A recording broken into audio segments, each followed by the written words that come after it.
Hello मित्र, आज આપણે વાત કરવાની છે સમાંતર શ્રેણી વિશે વાત કરવાની. સમાંતર શ્રેણીની અંદર આપણે વાત કરીએ છીએ કે એની અંદર કોઈ પણ બે સંખ્યાનો તફાવત લેવાનો, જે તફાવત સમાન આવે એને સમાંતર શ્રેણી કહેવામાં આવે. જેમ કે જો આપણે એક વાત કરીએ કે અહીં આપણે વાત કરીએ છીએ, સંખ્યા લઈએ છીએ 1 2 3 4 5.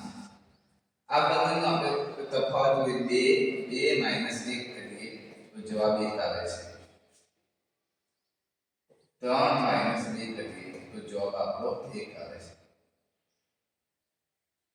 5 - 4 કરીએ તો જવાબ આપણો 1 આવે છે. તો આને સમાન સંખ્યા મળતી, સમાન તફાવત મળતો હોય એને સમાંતર શ્રેણી કહેવામાં આવે છે. કોઈ પણ બે પદોની સંખ્યા લઈને એ બે પદોની તફાવત લઈને તફાવત સમાન આવતો હોય, આમ બે સંખ્યા લીધી આપણને, તો બે સંખ્યાનો તફાવત માઈનસ, અહીં માઈનસ 1 કરી દો છે, અહીં 2 આપણે આ બંને તફાવત આપણે કીધું, તફાવત કેટલો આવ્યો છે? 1 આવ્યો છે. તો 3 - 2 નો તો આનો તફાવત 1 આવ્યો છે. 5 - 4 નો તફાવત 1 આવ્યો છે. એનો મતલબ કે સમાંતર તફાવત આવે છે એને સમાંતર શ્રેણી કહેવામાં આવે છે. આગળ વાત કરીએ આપણે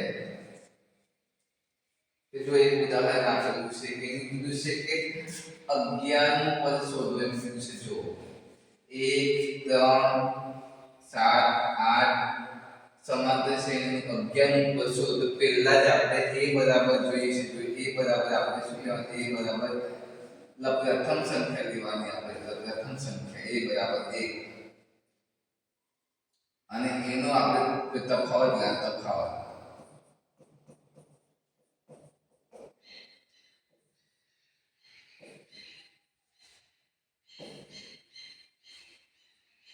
બે 3 માંથી 1 કાઢીએ તો આપણો જવાબ આવે 2. તો b બરાબર આપણે તફાવત કેટલો મળ્યો? 2 મળ્યો તફાવત.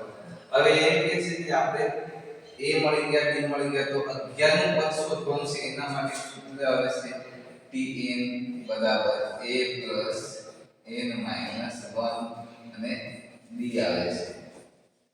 એની કિંમત આપેલી છે, એની કિંમત આપણે 1 મૂકી દેશે. n ની કિંમત આપણે n બરાબર n નું પદ શોધવાનું છે. 11 એટલે n નું પદ n બરાબર 11 આપણે મૂકી દેશે. તો n બરાબર 11 minus 1 અને d ની કિંમત આપણે તફાવત આપેલો છે 2 આપેલો છે. તો જો 1 plus 11 માંથી 1 બાદ કરીએ તો 10 થયા. આ બંનેનો ગુણાકાર કરીએ આપણે 10 × 2 તો 20 થઈ ગયા અને 20 + 1 કરીએ તો 21. તો tn બરાબર આપણો જવાબ કેટલો થઈ ગયો? 21 થાય છે. આગળ વાત કરીએ તો એક ઉદાહરણ આપ્યું છે કે 1 3 7 8 સમાંતર શ્રેણીનું 81 પદ કીધું છે. કેટલાનું? 81 પદ કીધું છે આપણે. તો આપણે આમાં વાત કરીએ તેમ તો પ્રથમ પદ અને બીજા પદનો તફાવત લઈએ. એના પહેલા આપણે a બરાબર લખીએ. a બરાબર કેટલી છે? પ્રથમ સંખ્યા 1 છે, 1 અને b બરાબર આ તફાવત થઈ ગયો. 3 માંથી 1 બાદ કરીએ b બરાબર 2 મળ્યા આપણે. હવે એનું સૂત્ર છે tn બરાબર a plus n minus 1 અને b છે. a બરાબર આપણે સંખ્યા મળેલી છે 1 તો 1 મૂકીએ છીએ. n બરાબર આપણે મળ્યા છે 81, તો 81 લખી લઈએ છીએ. 81 minus 1 અને d ની કિંમત આપણે કેટલી મળશે? 2 મળેલી છે. તો અહીં 2 મૂકી દઈએ છીએ. 81 માંથી 1 બાદ કરીએ આપણે તો જવાબ 80 આવે છે અને 2 1 પ્લસ 80 × 2 કરી નાખીએ તો આપણે જોઈએ કે 8 નો ઘડીયો બોલે 8 × 8 = 16. તો 16 થઈ ગયા અને 1 0 મૂકી દઈએ તો કેટલા થઈ ગયા? 160 થઈ ગયા આપણે. તો 160 + 1 કરીએ તો 161 થાય છે. તો tn બરાબર 161 થાય છે. આગળ વાત કરીએ છીએ કે તો 5 10 તો 15 20 તો 25 આ રીતનું છે. આની અંદર જે સંખ્યાની સમાંતર છે એની સમાન તફાવત ન હોવો જોઈએ. જો અહીં આ બંને વચ્ચે તો 5 છે, આ બંને વચ્ચે આ બંને તફાવત 5 છે, આ બંને 5 છે, આ બંને 5 છે. એવી રીતના સમાન તફાવત હોવો જોઈએ. તો આપણે વાત કરીશું a બરાબર 5 છે, b બરાબર 10 માંથી 5 આપણે બાદ કરીએ તો b બરાબર 5 થયા. તો એનું આપણે સૂત્ર લખીએ tn બરાબર a plus n minus 1 અને d લખીએ છીએ. એની કિંમત કેટલી આપી તો આપણે જો 501 આપી છે n બરાબર 501. એની કિંમત લખીએ તો એની કિંમત 5 આપેલી છે આપણને. એની કિંમત આપેલી છે 501 આપેલી છે -1 અને d ની કિંમત આપણને આપેલી છે 5 આપેલી છે. તો 5 પ્લસ તો 501 માંથી 1 કાઢીએ એટલે આપણે વધ્યા 500.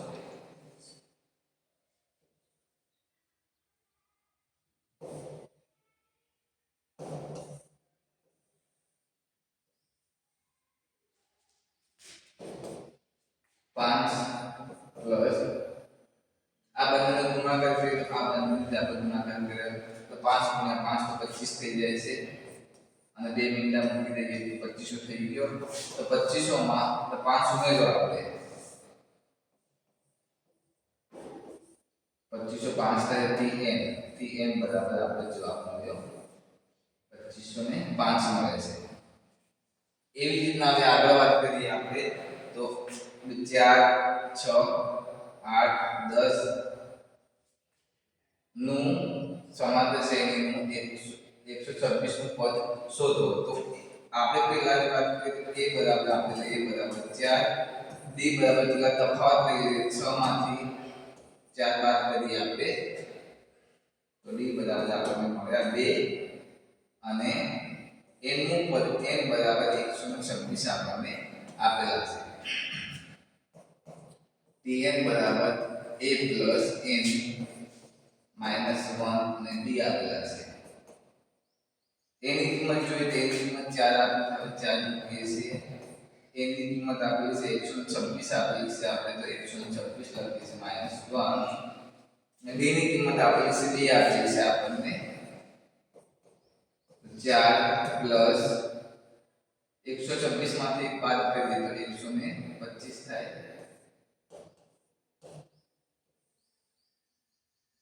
ગુણ્યા 2 કલાક 4 ગુણ્યા 125 ગુણ્યા 2 કરીએ આપણે તો 125 ગુણ્યા 2 કરીએ આપણે તો કેટલો જવાબ આવે તો 250 થાય ને 250 થાય છે. અને એની અંદર 4 ઉમેરીએ તો 254 જવાબ થાય છે આપણો tn બરાબર 254 થાય છે. તો એ આની વાત કરીએ માઈનસ આપેલો છે માઈનસ ની અંદર આપણને -3 -5 7 9 11 સમાંતર શ્રેણીનું બાદનું પદ શોધવાનું છે આપણે. તો બાદનું પદ શોધવા માટે આપણે શું કરીશું તમે લખજો કે માઈનસ પદ્ધતિ આપણે માઈનસ ની અંદર બી એના જેવું સેમ જ આપણે લેવાનું છે જે છે એટલું જ આપણે લેવાનું છે. એની અંદર આપણે વાત કરી છે કે a બરાબર -3 છે d બરાબર -5 છે અને અહીં આપેલા છે -3 આપેલા છે.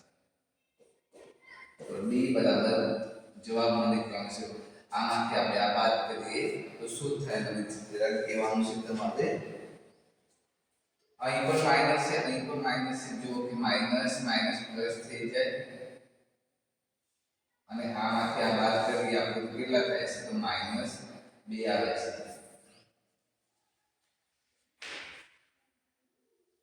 આપણે સૂત્રની વાત કરી n બરાબર a plus n minus 1 અને d અને n ની કિંમત આપીએ છીએ આપણે n બરાબર 12 આપેલા છે આપણને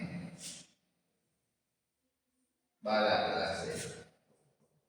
એની કિંમત લખીએ તો -3 થશે પ્લસ n ની કિંમત લખીએ તો n ની કિંમત છે 12 છે -1 છે અને d ની કિંમત આપણને આપેલી છે -2 આપેલી છે. d ની કિંમત આપણને આપેલી છે -2 આપેલી છે.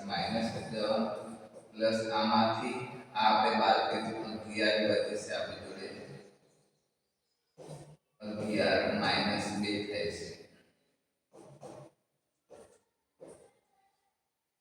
તો -10 આ વર્ગનો ગુણાકાર કરીએ તો કેટલા થઈ જાય છે? 22 થઈ જશે. માઇનસ માઇનસ પ્લસ થશે, માઇનસ માઇનસ પ્લસ થશે, પણ જવાબ માઇનસ માં આવશે એટલે 25 જવાબ આવશે. Tn બરાબર 25 જવાબ આવશે. તો એની અંદર આપણે વાત કરી સમાંતર શ્રેણીની. સમાંતર શ્રેણીની અંદર આપણે વાત કરી કે સમાંતર શ્રેણીની અંદર કોઈ પણ બે સંખ્યા હોય એ સમાંતર હોવી જોઈએ. આપણે કોઈ પણ બે સંખ્યા લઈશું સમાંતર હોવી જોઈએ આપણે, અને એનો જે તફાવત હોય એ બી સમાન જ આવવો જોઈએ. જેમ કે આપણે વાત કરી કે અહીં જો કે 2 આપેલા છે, 4 આપેલા, 6 આપેલા છે, 8 આપેલા છે, તો આ બધાનો તફાવત કરું છું કે 4 4 -2 કરું તો કેટલા થયા? 2 જ આવે છે. એવી રીતના હું વાત કરું છું કે 8 - 6 કરીએ તો બી 2 આવે છે. કે કોઈ પણ તમે લો સંખ્યાની અંદર સમાંતર આવવું જોઈએ કે જે બે સંખ્યા લીધી એનો તફાવત સમાંતર આવવો જોઈએ, તો એ સંખ્યાને સમાંતર શ્રેણી કહેવામાં આવશે. Okay, thank you.